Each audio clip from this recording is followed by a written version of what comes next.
사랑과 은혜가 충만하시고 자비로우신 하나님, 사방에서 마귀와 사단들이 우격다짐을 하며 믿음의 사람들을 넘어뜨리려고 하는 이때에 우리가 정신을 차려야지 됩니다. 아멘. 예비하고 준비하고 깨어 있어 항상 기도하라, 범사에 감사하라, 기뻐하라 하는 주님의 그 뜻을 저희들이 잊지 않고 자로나 우로나 치우치지 않게 하여 주시옵시고, 아멘. 오직 말씀, 오직 기도를 하면서 주님께 영광의 찬양을 돌리면서 살아갈 수 있는 살아있는 믿음의 사람들, 이 시대에 찾으시는 보배들이 다 될 수 있게 오늘도 역사하여 주시옵소서. 아멘. 예수님의 이름으로 기도드려옵나이다. 아멘. 오늘 말씀은 데살로니가전서 4장 16절로 18절에 재림의 주 예수님을 바라자. 아멘. 그런 말씀으로 우리가 피차 은혜를 받고자 합니다. 우리가 읽은 말씀 뒤에 5장 1절로 6절까지를 보면은 1절로부터 3절의 말씀은 주님이 오실 때쯤이 되면은 모든 성도들, 예수를 믿는 자들이 평안하다, 안전하다, 그렇게 신앙생활을 편안하게 한다는 거예요. 그러니까 정말 하나님이 살아 계시는 것도 같고 아닌 것도 같고 그러한 믿음. 우리가 코로나로 인하여서 한두 번 교회를 안 올 때는 이 심장이 쿵쾅쿵쾅쿵쾅 하면서 죄스럽고 그런 사람들이 많았지만은 지금은 들로 산으로 나가고 또 집에서 소파 위에 누워서 예배를 드린다시고 TV를 바라보고 있다고 그래요. 다 그런 것이 아니라 평안하다, 안전하다 하는 그러한 자들이 말로가 어떻게 됐느냐? 도적과 같이 주님을 맞이하리라 그랬어요. 우리는 도적과 같이 주님을 맞이하는 것이 정답이 아니에요. 사절서부터 이렇게 보면은 너희는 빛의 아들이요 낮의 아들이기 때문에 도적과 같이 너희들에게는 임하지 아니하리라. 아멘. 그러시면서 그들과 같이 자지 말고 평안하다 하지 말고 안전하다 하지 말고 근신하면서 깨어 있으라. 이렇게 말씀하여 주셨습니다. 그렇기 때문에 재림의 주 예수를 기다리는 자만이 정신을 차릴 수가 있어요. 그러지 않으면은 세상에 보고 듣고 먹는 것으로 인하여서 기쁨과 즐거움과 희락을 만끽하면서 평안하다 평안하다 그러는 거예요. 그래서 계시록 18장에는 여왕이다, 나는 여왕이다. 왜? 잘 먹고 잘 입고 잘 살고 또 죄를 남의 것을 갖다가 내 것으로 만들고 그렇게 호화스러운 삶을 살아도 나에게는 아무도 타치하는 자가 없고 나를 비웃는 자가 없고 손가락질하는 자도 없다. 그렇게 말을 하지만은 하루아침에 멸망이 너에게 임하리라. 그렇게 주님은 말씀하고 계십니다. 우리 주님이 오시기 전에 이사야 7장 14절에 처녀를 통하여 예수님이 오신다는 것을, 아들을 낳을 것이라는 것을 예언해 놓으셨어요.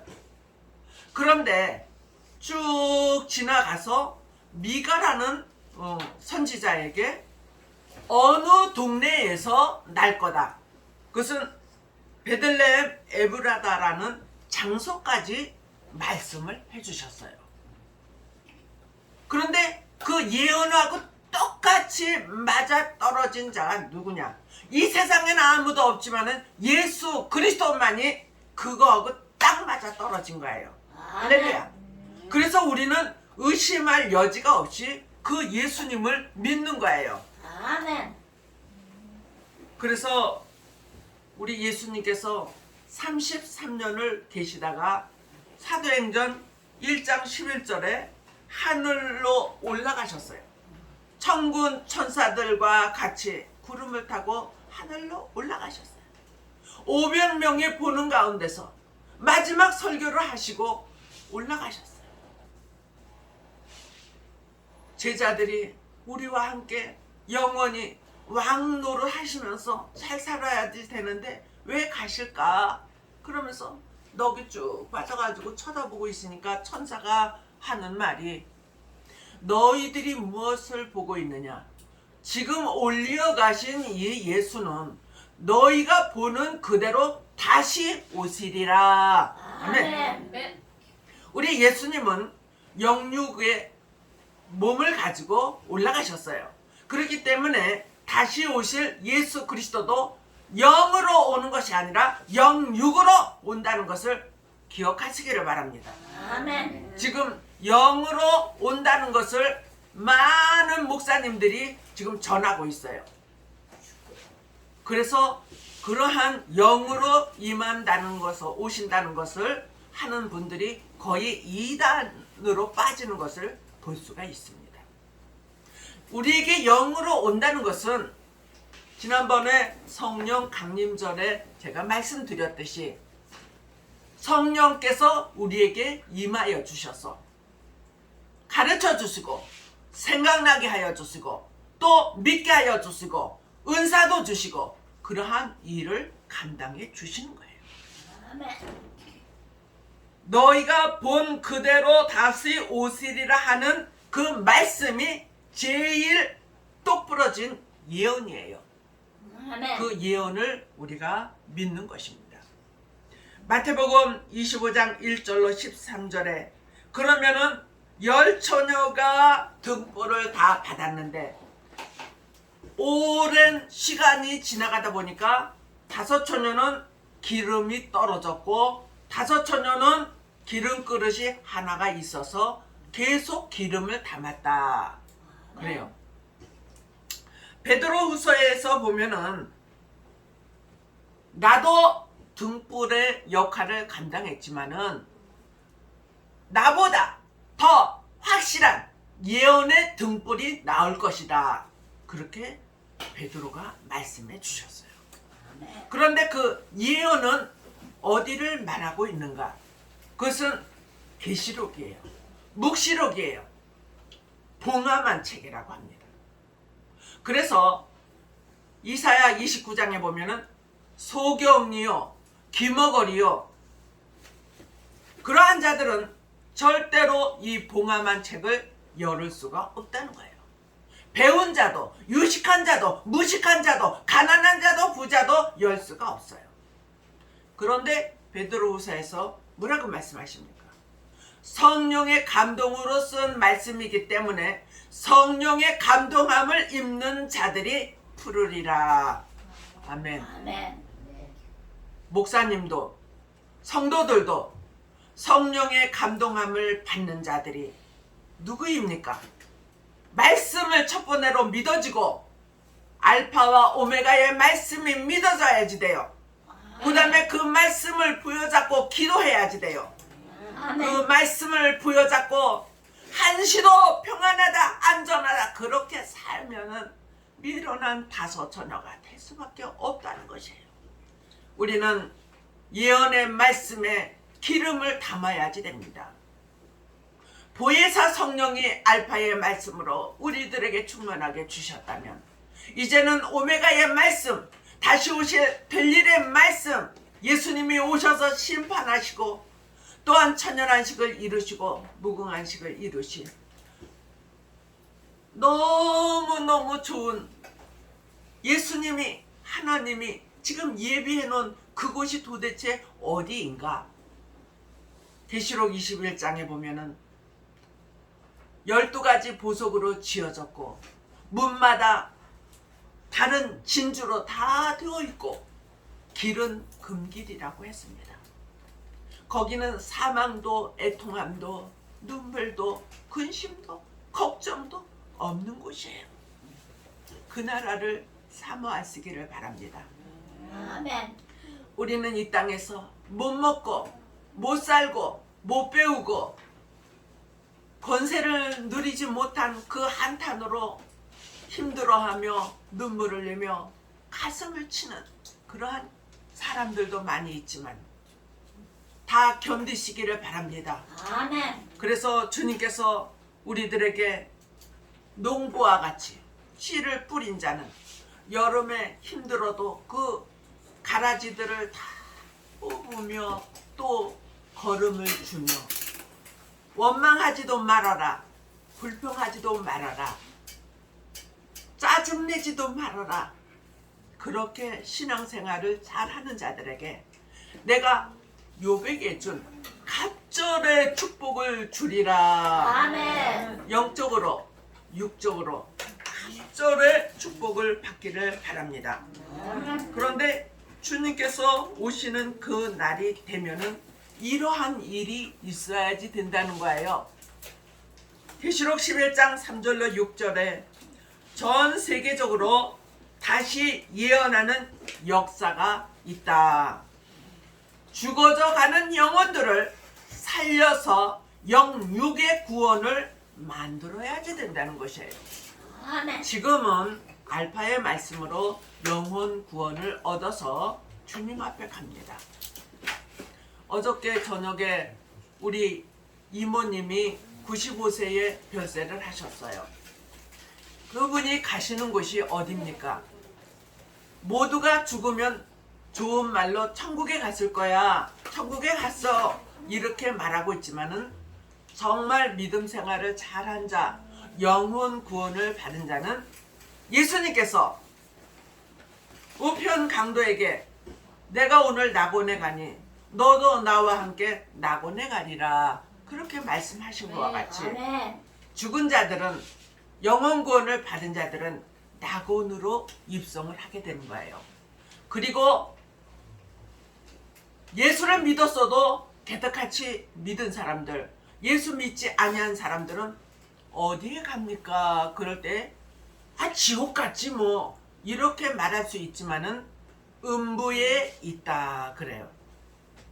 거지 나사로와 부자를 주님께서 말씀하실 때에 부자가 죽어서 음부에 가 있다. 우리는 이러한 말씀 하나하나가 믿어져야지 됩니다. 아, 그런 곳이 있구나. 우리가 보이지 않는 그런 세계가 있구나. 그렇게 믿어지는 사람은 계시록 11장 3절로 6절의 말씀과 같이 1260일 예언을 한다 그랬어요. 오메가의 말씀을 예언을 한다 그랬어요. 다시 오실 주님을 위하여서 준비하라는 마지막 기회를 전 3년 반을 주신다고 했습니다. 그러면은 그 예언을 하기 전에는 재림의 주를 위하여서 120명의 문도들에게 일치한 성령의 충만함을 주셨던 것처럼 마지막 때에도 하나님이 정해진 숫자에게 그렇게 일치한 신을 새 영을 부어주신다고 말씀하십니다. 에스겔서 36장에 오늘 저와 여러분들이 지금은 미약하게 성령님께서 우리들에게 임재하시지만은 정말 이사야 55장에 하수와 같이 신이 내리는 그때가 있다고 했습니다. 그때를 기다리는 자들 분명코 그 하수와 같이 내리는 신을 받아서 역사하는 날이 올 줄로 믿습니다. 아멘. 이 말씀은 굉장히 차원이 높은 말씀이에요. 그래서 알아듣는 분도 계시고 못 알아듣는 분도 계시지만은 잊지 말아야 될 것은 예수님이 초림의 주로 오셔서 우리를 위하여 십자가에 못 박혀 돌아가셨다. 우리의 죄를 담당시켜 주셨다. 그거 믿으시면 돼요. 그리고 예수님이 부활하셨다는 거 분명히 믿으시면 돼요. 그리고 부활해서 올라가신 그 예수님이 본 그대로 다시 오신다는 것을 믿으시면 되는 거예요. 아멘. 그런데 그 때쯤이 되면은 어려운 일들이 많다는 거예요. 그래서 서로 위로해줘라. 때와 시기에 관하여서는 내가 너희들에게 확실하게 지금 말할 수는 없지만은 서로 위로해줘라. 사랑해줘라. 보듬어 주어라. 관용해 주어라. 그렇게 주님이 우리들에게 권면을 하고 계십니다. 재림의 주님을 만나기 위해서는 준비할 것을 준비하고 마지막 선지서의 사명자들이 예언해 놓은 말씀과 이꼬르 또 계시록의 예언의 말씀을 믿는 자들에게는 성령님께서 임재하셔서 여러분들에게 정답을 가르쳐 주시고 가야 될 길을 가르쳐 주시고 또 하지 말아야 될 것을 또 이단에게 안 넘어가게 해 주실 것입니다. 아멘. 네, 저와 여러분들이 정말 하나님의 보호 속에 지도 속에 인도하심 속에 살아갈 수 있는 특별한 하나님의 사람들이 되시기를 주님의 이름으로 축복합니다. 아멘. 사랑과 은혜가 충만하시고 자비로우신 하나님, 오늘도 다시 오실 주님을 말씀을 전하였지만 처음에 오신 예수님이 믿어져야지, 부활하신 예수님이 믿어져야지 다시 오실 재림의 주도 믿어진다는 거. 그래서 슬기로운 다섯 처녀처럼 깨어있어 기름과 등불을 준비할 수 있는, 그래서 예수님의 혼인잔치에 들어갈 수 있는 귀하고 복된 하나님의 사람들이 다 되게 하여 주실 것을 믿사오며 예수님의 이름으로 기도드려옵나이다. 아멘. 아멘.